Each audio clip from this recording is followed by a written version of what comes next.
Hello. ഇന്ന് നമ്മൾ സംസാരിക്കാൻ പോകുന്നത് ഇന്ത്യ-US ബന്ധങ്ങളിൽ ഒരുപക്ഷെ വലിയ കോളിളക്കം സൃഷ്ടിച്ചേക്കാവുന്ന ഒരു വിഷയത്തെക്കുറിച്ചാണ്. ഒരു വശത്ത് ഇന്ത്യയും അമേരിക്കയും തമ്മിൽ വലിയ വ്യാപാര കരാറുകൾക്ക് വേണ്ടിയുള്ള ചർച്ചകൾ നടക്കുന്നു, മറുവശത്ത് ഇറാൻ വിഷയത്തിൽ ഇന്ത്യയുടെ സപ്പോർട്ട് അമേരിക്കയ്ക്ക് അത്യാവശ്യമാണ്.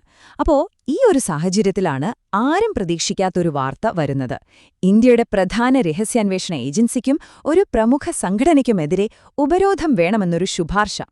അതെ, നിങ്ങൾ കേട്ടത് തെറ്റിയിട്ടില്ല. ഇന്ത്യയുടെ അഭിമാനമായ റിസർച്ച് ആൻഡ് അനാലിസിസ് വിംഗ്, അതായത് നമ്മുടെ റോയെ ഉപരോധിക്കാനാണ് ഈ ശുപാർശ വന്നിരിക്കുന്നത്. ഒന്ന് ആലോചിച്ചു നോക്കൂ, ഒരു രാജ്യത്തിന്റെ പരമോന്നത രഹസ്യാന്വേഷണ ഏജൻസിക്കെതിരെ ഇങ്ങനൊരു നീക്കം. ഇതെങ്ങനെ സംഭവിച്ചു? ഇതിന്റെ പ്രത്യാഘാതങ്ങൾ എന്തൊക്കെയാവാം? നമുക്കൊന്ന് വിശദമായിട്ട് നോക്കാം. അപ്പോ സംഭവം ഇതാണ്. ഒരു US സർക്കാർ കമ്മീഷനാണ് ഇന്ത്യയുടെ ഇന്റലിജൻസ് ഏജൻസിയായ റോ, അതോടൊപ്പം തന്നെ രാഷ്ട്രീയ സ്വയം സേവക് സംഘ് അഥവാ RSS എന്നിവയ്ക്ക് ഉപരോധം ഏർപ്പെടുത്തണമെന്ന് ശുപാർശ ചെയ്തിരിക്കുന്നത്. ഈ റിപ്പോർട്ട് ഇപ്പോൾ US പ്രസിഡന്റിന്റെ ഓഫീസിലേക്ക് അയച്ചിരിക്കുകയാണ്. ശരി, അപ്പൊ നമുക്കിതിന്റെ ഉള്ളിലേക്കൊന്ന് ഇറങ്ങിച്ചെല്ലാം. ആരാണ് ഈ ശുപാർശ കൊടുത്തത്? എന്തൊക്കെയാണ് അവർ ശരിക്കും ആവശ്യപ്പെടുന്നത്? ഈ ശുപാർശയ്ക്ക് പിന്നിൽ USCIRF എന്ന് പറയുന്ന ഒരു കമ്മീഷനാണ്. അതായത് US commission on international religious freedom. ലോകത്ത് പലയിടത്തും നടക്കുന്ന മതസ്വാതന്ത്ര്യ ലംഘനങ്ങളെക്കുറിച്ച് പഠിച്ച് US പ്രസിഡന്റിനും അവിടുത്തെ പാർലമെന്റായ കോൺഗ്രസിനും ഉപദേശം കൊടുക്കുക എന്നതാണ് ഇവരുടെ പ്രധാന ജോലി.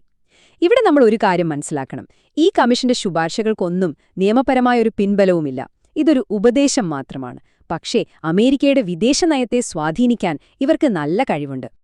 അപ്പോ ഈ ഉപരോധം എന്ന് പറഞ്ഞാൽ എന്താണ്?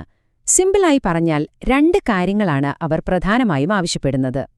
ഒന്ന്, ഈ പറഞ്ഞ സംഘടനകളുടെ അമേരിക്കയിലുള്ള എല്ലാ ബാങ്ക് അക്കൗണ്ടുകളും മറ്റു സ്വത്തുക്കളുമെല്ലാം മരവിപ്പിക്കുക. രണ്ടാമത്തെ കാര്യം, ഈ സംഘടനകളുമായി ബന്ധമുള്ള ആളുകൾക്ക് അമേരിക്കയിലേക്ക് വരാനുള്ള വിസയും മറ്റും നിഷേധിക്കുക. ഇതെത്രത്തോളം സീരിയസ് ആയൊരു കാര്യമാണെന്ന് ഇതിൽ നിന്ന് തന്നെ വ്യക്തമാണല്ലോ. ശരി, ഇനി നമുക്ക് ഇതിന്റെ ഒരു ചരിത്രം നോക്കാം. ഇതിനു മുൻപെപ്പോഴെങ്കിലും ഇങ്ങനെയൊക്കെ സംഭവിച്ചിട്ടുണ്ടോ? എന്താണ് ഇതിന്റെ ഒരു പശ്ചാത്തലം? ഒരു വിദേശ രാജ്യം ഇങ്ങനെ ഉപരോധം വേണമെന്ന് പറയുന്നത് ആദ്യമായിട്ടാണെങ്കിലും ഇന്ത്യക്കടത്ത് RSSന് മുൻപ് 3 തവണ നിരോധനം നേരിടേണ്ടി വന്നിട്ടുണ്ട്.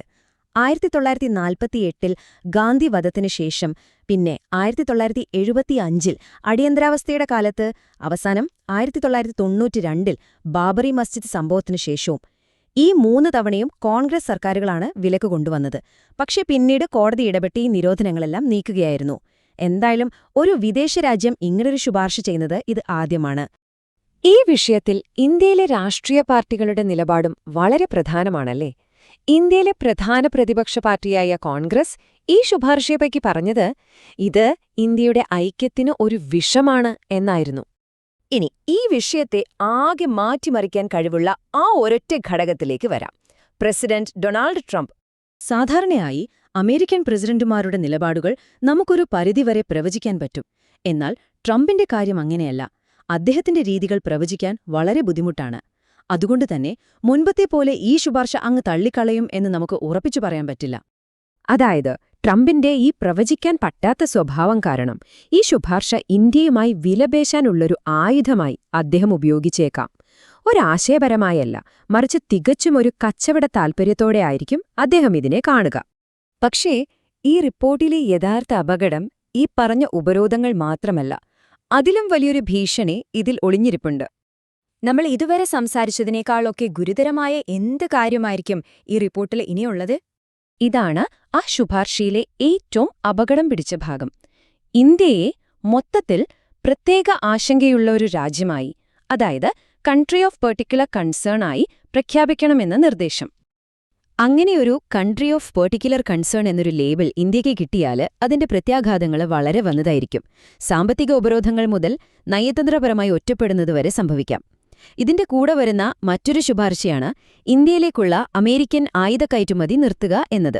അമേരിക്കൻ ആയുധ കമ്പനികളുടെ ബിസിനസ് താൽപര്യം കാരണം അത് നടക്കാൻ സാധ്യത കുറവാണ്. പക്ഷേ ഇന്ത്യയെ എങ്ങനെ ഒരു ലിസ്റ്റിൽപ്പെടുത്താൻ ഒരു ശുപാർശ വന്നു എന്നത് തന്നെ വലിയൊരു അപകടമാണ്. കാരണം ഭാവിയിൽ ഏത് US പ്രസിഡന്റിനും ഇന്ത്യയെ സമ്മർദ്ദത്തിലാക്കാൻ ഇതൊരു കാരണമായി ഉപയോഗിക്കാൻ പറ്റും.